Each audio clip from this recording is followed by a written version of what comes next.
ಎಲ್ಲ ಮಾಧ್ಯಮದ ಸ್ನೇಹಿತರೆ, ಬೆಳಗಾವಿ ಜಿಲ್ಲಾ ಮಧ್ಯವರ್ತಿ ಬ್ಯಾಂಕಿನ ಈ ಚುನಾವಣೆಯಲ್ಲಿ ಸುಮಾರು 1995ರಿಂದ ನಿರಂತರವಾಗಿ ಬ್ಯಾಂಕಿನ ಸೇವೆಯನ್ನು ಮಾಡ್ಕೊಂಡು ಬಂದಿದ್ದಾರೆ. ಅಥಣಿ ಕ್ಷೇತ್ರ ಅಖಂಡ ತಾಲೂಕು ಇದ್ದಂಥ ಸಂದರ್ಭದಲ್ಲಿ ನಾನು ಪ್ರತಿನಿಧಿಸ್ತಾ ಇದ್ದೆ. ತಾಲೂಕು ವಿಂಗಡಣೆ ಆದಮೇಲೆ ಜಿಲ್ಲೆಯಲ್ಲಿ 15 ತಾಲೂಕುಗಳಾಯಿತು. ಅದೇ ಪ್ರಕಾರ ಅಥಣಿಯಲ್ಲಿ ಕಾಗವಾಡ ಮತ್ತು ಅಥಣಿ 2 ಕ್ಷೇತ್ರ ಆಯಿತು. 1995ರಲ್ಲಿ ನನ್ನನ್ನು ಜಿಲ್ಲಾ ಮಧ್ಯವರ್ತಿ ಬ್ಯಾಂಕಿಗೆ ಕಳಿಸ್ಲಿಕ್ಕೆ ಒಂದು ಶಕ್ತಿಯಾಗಿ ನಿಂತಿರ್ತಕ್ಕಂಥ ರಾಜು ಕಾಗೆ ಅವರು ಅವತ್ತು ರಾಜಕಾರಣದಲ್ಲಿ ಇರಲಿಲ್ಲ, ವ್ಯಾಪಾರ ಉದ್ಯೋಗ ಮಾಡ್ತಾ ಇದ್ರು. ಅವತ್ತಿನ ದಿವಸ ನನ್ನನ್ನು ಈ ಜಿಲ್ಲಾ ಮಧ್ಯವರ್ತಿ ಬ್ಯಾಂಕಿಗೆ ನಿರ್ದೇಶಕನ ಮಾಡತಕ್ಕಂಥ ಸಂದರ್ಭದಲ್ಲಿ ಸಿಂಹಪಾಲವನ್ನ ರಾಜು ಕಾಗೆ ಅವರು ಪಡ್ಕೊಂಡಿದ್ರು.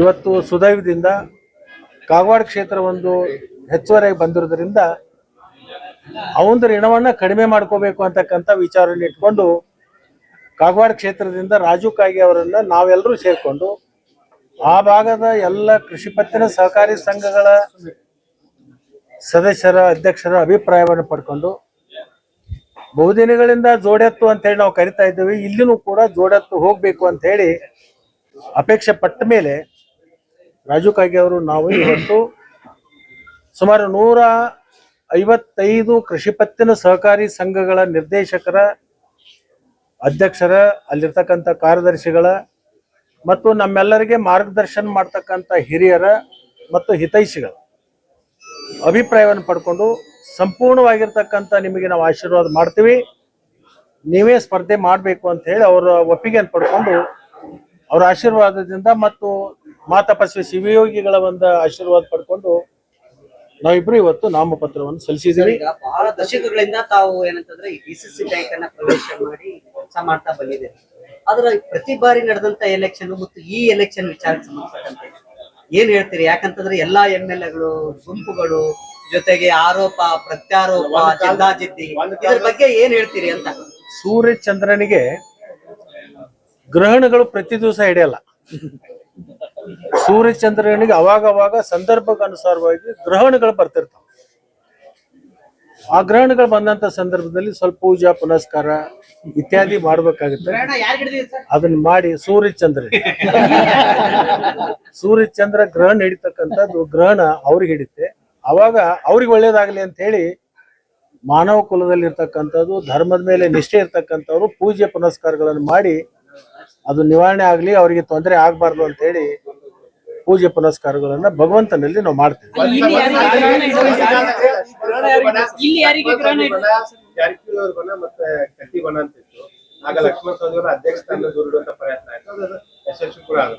ಈಗ ಅಂತದೇ ಒಂದು ರಾಜಕೀಯ ಸಮಯ ಸೃಷ್ಟಿ ಆಗ್ತಾ ಇದೆ. ಅವತ್ತು ನಿಮ್ಮಿಂದ ದೂರ ಹೋದಂತವ್ರಿಗೆ ನಿಮ್ ಜೊತೆ ಹತ್ತಿರ ಆಗ್ತಾ ಇದಾರೆ, ಒಂದಾಗ್ತೀರಾ ಅಂತ.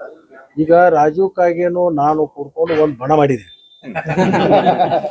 ನಮ್ಮ ಬಣದಲ್ಲಿ ಯಾರ್ಯಾರು ಬರ್ತಾರೋ ಅವ್ರನ್ನ ಸ್ವಾಗತ ಮಾಡ್ತೀವಿ. ನಮ್ಮ ಬಣದಿಂದ ಯಾರು ಹೋಗ್ತೇನೆ ಅಂತಾರೋ ಅವ್ರಿಗೆ ಧನ್ಯವಾದ ಹೇಳ್ತೀವಿ.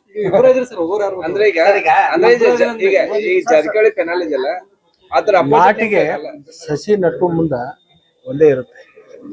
ಸ್ವಲ್ಪ ದೊಡ್ಡಾದ್ಮೇಲೆ ಎಲೆ, ಕಾಯಿ, ಹೂ ಎಲ್ಲೋ ಬರ್ಲಿಕ್ಕೆ ಶುರು ಆಗ್ತಾವ. 9 ಆಗುತ್ತೋ, 11 ಆಗುತ್ತೋ, 15 ಆಗುತ್ತೋ, ಅದ್ಮೇಲೆ ಕುಂತ ಆಟ ಆಡಿಸ್ತಾನೆ. ನಾವೆಲ್ಲರೂ ಗೊಂಬೆಗಳು ಆಟ ಆಡಿಸೋ ಮೇಲೆ ಹೋಗಿದ್ದಾನೆ. ನಾವೆಲ್ಲ ಗೊಂಬೆಗಳು, ಗೊಂಬೆಯಾಗಿ ನಾವು ಆಟ ಆಡ್ತೀವಿ.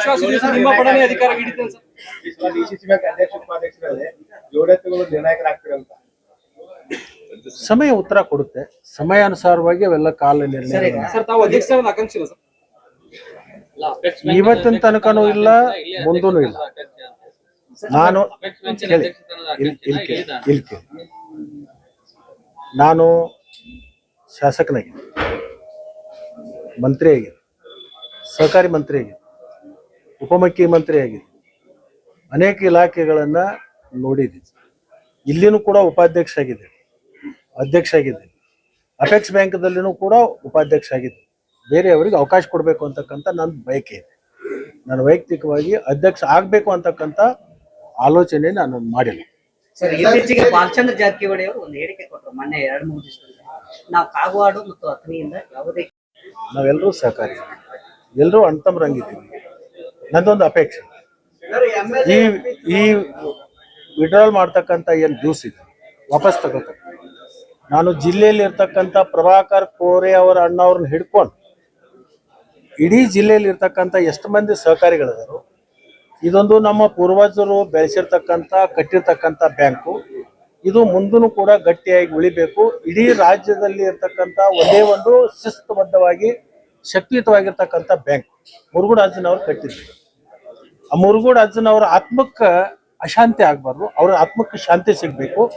ಮತ್ತು ಜಿಲ್ಲೆಯಲ್ಲಿ ರೈತರಿಗೆ ಒಂದು ಆಗಿರ್ತಕ್ಕಂಥ ನನ್ನ ಅಪೇಕ್ಷೆ ಏನಂದ್ರೆ, ಇಲ್ಲಿ ರಾಜಕಾರಣ ಮಾಡಲಾರ್ದೆ, ಪ್ರತಿಷ್ಠೆಗೆ ಬೀಳಲಾರದೆ, ಈ ಬ್ಯಾಂಕಿಗೆ ಧಕ್ಕೆ ಆಗತಕ್ಕಂಥ ಕೆಲಸ ಯಾರು ಮಾಡಬಾರ್ದು ಅಂತ ಹೇಳಿ ನಿಮ್ಮೆಲ್ಲರ ಮುಖಾಂತರ ನಾ ಜಿಲ್ಲೆ ಹಿರಿಯರಿಗೆ ಕೈ ಮುಗಿದು ನಾನು ವಿನಂತಿಯನ್ನು ಮಾಡ್ಕೋತೀನಿ. ನಂದು ಪ್ರೆಸ್ಟೇಜ್ ಇಲ್ಲ, ಯಾರ್ದು ಪ್ರೆಸ್ಟೇಜ್ ಬೇಡ, ಪ್ರತಿಷ್ಠೆನೂ ಬೇಡ. ಜಿಲ್ಲೆಯಲ್ಲಿ ಇರ್ತಕ್ಕಂಥ ಒಂದು ಬ್ಯಾಂಕ್ ಇದಕ್ಕೆ ಆಶ್ರಯ ಕೊಡ್ತಕ್ಕಂಥ ಇದೊಂದು ಬ್ಯಾಂಕು. 7,000 ಕೋಟಿ ಡಿಪಾಸಿಟ್ ಇದೆ. 7,000 ಕೋಟಿಯಲ್ಲಿ ಸುಮಾರು 4,000 ಕೋಟಿ ಬಡ್ಡಿಯಲ್ಲಿ ಸಾಲ ಕೊಟ್ಟಿವಿ. ಇಡೀ ರಾಜ್ಯದಾಗ ಅತಿ ಹೆಚ್ಚು ಬಡ್ಡಿ ರಹಿತ ಸಾಲವನ್ನ ಕೊಟ್ಟಿರ್ತಕ್ಕಂಥ ಯಾವ್ದಾದ್ರ ಜಿಲ್ಲಾ ಮಧ್ಯವರ್ತಿ ಬ್ಯಾಂಕ್ ಇದ್ರೆ ಅದು ಬೆಳಗಾವಿ ಜಿಲ್ಲಾ ಮಧ್ಯವರ್ತಿ. ರೈತರಿಗೆ ಕಟ್ಟಿರ್ತಕ್ಕಂಥ ಬ್ಯಾಂಕ್, ರೈತರಿಗೋಸ್ಕರ.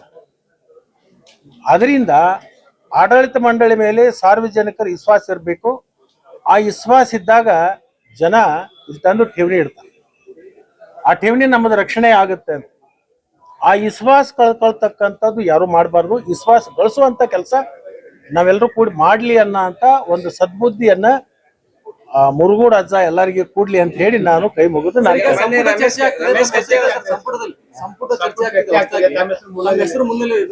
ಹಣ ಇದೊಂದು ಮುಗಿಲಿಲ್ಲ. ಸ್ಟೆಪ್ ಬೈ ಸ್ಟೆಪ್ ಹೋಗೋಣ. ನಾವು ಲಕ್ಷ್ಮಣ ಸವದಿ ಅವ್ರ ಜೊತೆ ಮಾತಾಡ್ತೀನಿ ಅಂತಂದ್ರೆ ಏನ್ ಮಾತಾಡಿದ್ರ? ಯಾರು? ರಮೇಶ್ ದುಸ್ಸ ಮಾತಾಡ್ತೀನಿ. ಈ ಚುನಾವಣೆ ಹಿಂದೆ ನಾವು ಅಧ್ಯಕ್ಷ ಅವ್ರು ಇದ್ದಾಗ 10-15 ವರ್ಷ ಅಧ್ಯಕ್ಷ ಇದ್ದಾಗ ಯಾವಾಗೂ ಮಾತುಕತೆ ನಿಲ್ಸೇ ಇಲ್ಲ. ಈ ಚುನಾವಣೆಗೆ ಸಂಬಂಧಪಟ್ಟ ನಿರಂತರವಾಗಿ ಮಾತಾಡ. ಅವರ ಹಿರಿಯ ಅಣ್ಣವರು ದಿವಂಗತ ಉಮೇಶ್ ಕತ್ತಿ ಅಣ್ಣಂದು ಪುಸ್ತಕ ಬಿಡುಗಡೆ ಇತ್ತು, ನನಗೆ ಆಹ್ವಾನ ಮಾಡಿದ್ರು. ನಾನು ಅವತ್ತು ಕೋಲಾರದಲ್ಲಿ ಮುಂಚಿತವಾಗಿ ನಾವು ಪೂರ್ವ ನಿಯೋಜಿತ ಕಾರ್ಯಕ್ರಮ ಅವತ್ತು ನಾನು ಕೋಲಾರಕ್ಕೆ ಹೋಗ್ಬೇಕಾಗಿತ್ತು. ನಾನು ಬರಕ್ ಆಗಲ್ಲ ಅಂತಾನು ಹೇಳಿದ್ದೆ. ಅದು ಯಾವುದೇ ರಾಜಕಾರಣಕ್ಕೆ ಸೀಮಿತ. ಉಮೇಶ್ ಕತ್ತಿ ಅವರು ಒಬ್ಬ ಜಿಲ್ಲೆಯ ನಾಯಕರು ಮತ್ತು ನಾನು ಭಾಳ ಹಳೆಯ ಸ್ನೇಹಿತರು. ವಯಸ್ಸಿನಲ್ಲಿ ಒಂದೇ ವಯಸ್ಸಿನವ್ರು, 6 ತಿಂಗಳ ಹಿಂದೆ ಮುಂದೆ. ಮತ್ತು ಭಾಳ ದಿವಸ ಅವರು ಕೂಡ ನಾವು ರಾಜಕಾರಣ ಮಾಡ್ಕೊತ ಬಂದಿದ್ದೀವಿ. ನನಗೆ ಅದೊಂದು ಖೇದ ಇದೆ. ಅವರೊಂದು ಗ್ರಂಥ ಬಿಡುಗಡೆ ಮಾಡಲಿಕ್ಕೆ ನಾನು ಹೋಗಲಿಲ್ಲ ಅನ್ನುವಂಥದ್ದೊಂದು ಅಳುಕೂ ಇದೆ. ಯಾಕಂದ್ರೆ ಪೂರ್ವ ನಿಯೋಜಿತ ಕಾರ್ಯಕ್ರಮ ಬೇರೆ ಕಡೆ ಇರೋದ್ರಿಂದ ನಾನು ಹೋಗಿರಲಿಲ್ಲ. ಅದಕ್ಕೆ ಯಾವುದೇ ರೆಕ್ಕೆ ಪಕ್ಕೆ ಕಟ್ಟುವುದು ಅವಶ್ಯಕತೆನೂ ಇಲ್ಲ.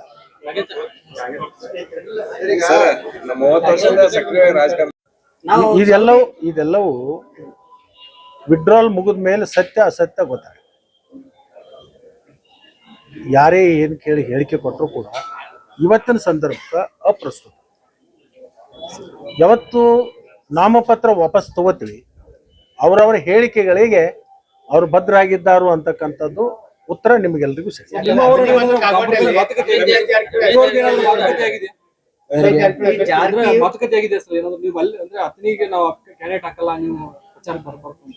ಈಗ ನನ್ನ ಪ್ರಶ್ನೆ ಕೇಳೋದಕ್ಕಿಂತಲೂ ನೀವೆಲ್ಲರೂ ಜಾಣರು, ನೀವು ಅತ್ಯಂತ ಬುದ್ಧಿವಂತರು ನಮ್ಗಿಂತಲೂ ಮಾಧ್ಯಮ.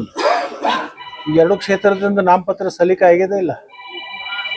ಆದಂತ ಸಂದರ್ಭದಲ್ಲಿ ಈ ಪ್ರಶ್ನೆ ನೀವು ಕೇಳೋದೇನು ಅಪ್ರಸ್ತುತ ಅಂತ ನನಗೆ ಅನ್ಸುತ್ತೆ.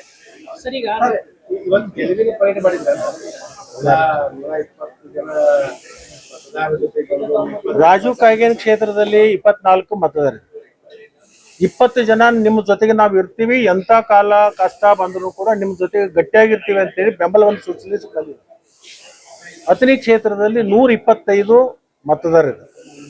125 ಮತದಾರರಲ್ಲಿ 122 ಜನ ನಮ್ಮ ಜೊತೆಗೆ ಫಿಸಿಕಲಿ ನನಗೆ ಬೆಂಬಲವನ್ನು ಕೊಡ್ಲಿಕ್ಕೆ ಇಲ್ಲಿವರೆಗೆ ಬಂದಿದೆ. ನಾನು ಹೇಳಿದೆ ನಾನು ನಾಮಪತ್ರ ಸಲ್ಲಿಸ್ತೀನಿ, ಬಂದ್ಮೇಲೆ ನಿಮ್ಮದು ಆಶೀರ್ವಾದ ಮಾಡ್ರಿ ಅಂತ ಹೇಳಿದಾಗ ಇಲ್ಲ, ಯಾವಾಗಲೂ ಕೂಡ ಒಂದ್ಸಲ ನಿರ್ಣಯ ಆದಂತ ಸಂದರ್ಭದಲ್ಲಿ ಅಭ್ಯರ್ಥಿಗೆ ಸ್ಫೂರ್ತಿ ಇರಬೇಕು, ಅವನಿಗೆ ಧೈರ್ಯ ತುಂಬಬೇಕು.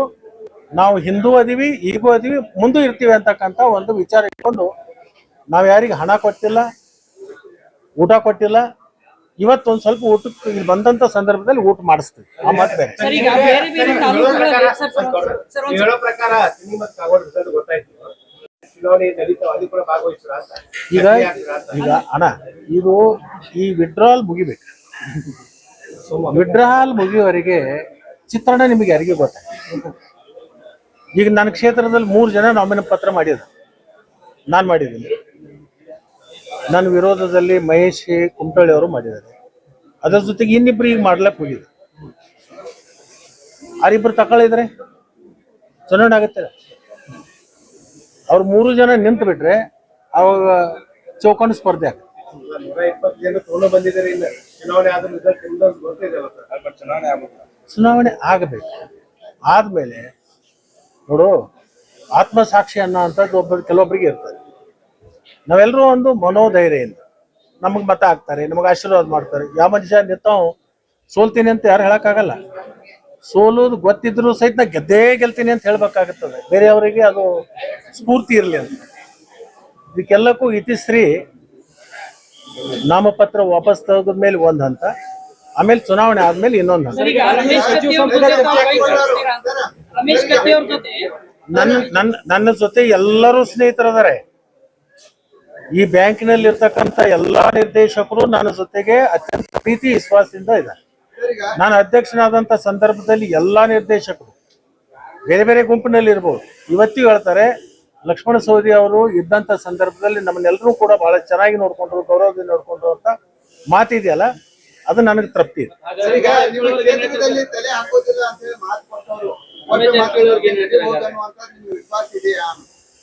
ನಾನು ಈಗಾಗಲೇ ಹೇಳ್ಬಿಟ್ಟಿನಿ, ಪದೇ ಪದೇ ಅದನ್ನ ಕೆದರ್ತೆ. ನಾಮಪತ್ರ ವಾಪಸ್ ತಗೊಂಡ್ಮೇಲೆ ಸತ್ಯ ಅಸತ್ಯ ಅನ್ನುವಂಥದ್ದು ನಿಮ್ಮ ಮುಂದೆ ಬರುತ್ತೆ. ನಾನು ಕೇಳೋದು ಅವಶ್ಯಕತೆ ಇಲ್ಲ. ನೀವೆಲ್ಲರೂ ತಜ್ಞಿದ್ದೀರಿ, ಯಾರು ಏನು ಎಂತು ಅನ್ನೋದು ನೀವು ಆಲೋಚನೆ ಮಾಡ್ಕೊಂಡ್ರೆ ನೀವೇ ಲೇಖನ ಮಾಡ್ತೀರಿ, ನೀವೇ ಡನ ಹೊಡಿತೀರಿ. ಬ್ರೇಕಿಂಗ್ ನ್ಯೂಸ್ ಗ್ಲಾಸ್ ಹೊಡೆದಂಗೆ ಏನೋ ಸಪ್ಲೈ ಮಾಡಿ ಹೊಡಿತಾ ಇರ್ತೀರಿ. ತಮ್ಮ ಆಪ್ತರು ಎಷ್ಟು ಕ್ಷೇತ್ರಗಳಲ್ಲಿ ಸ್ಪರ್ಧೆ ಮಾಡಿದ್ದಾರೆ, ಯಾವ್ಯಾವ ತಾಲೂಕುಗಳಲ್ಲಿ ತಮ್ಮ ಇದನ್ನ ನೀವು ಮುಖ್ಯಮಂತ್ರಿಗಳಿಗೆ, ಅವ್ರವ್ರ ಅಭಿಪ್ರಾಯ ಅವ್ರು ಹೇಳಿದರು. ಅವ್ರ ಅಭಿಪ್ರಾಯ ಪ್ರಕಾರ ನಮ್ಮ ಅಭಿಪ್ರಾಯ ನೀವು ಕೇಳಾಕತ್ತೀರಿ.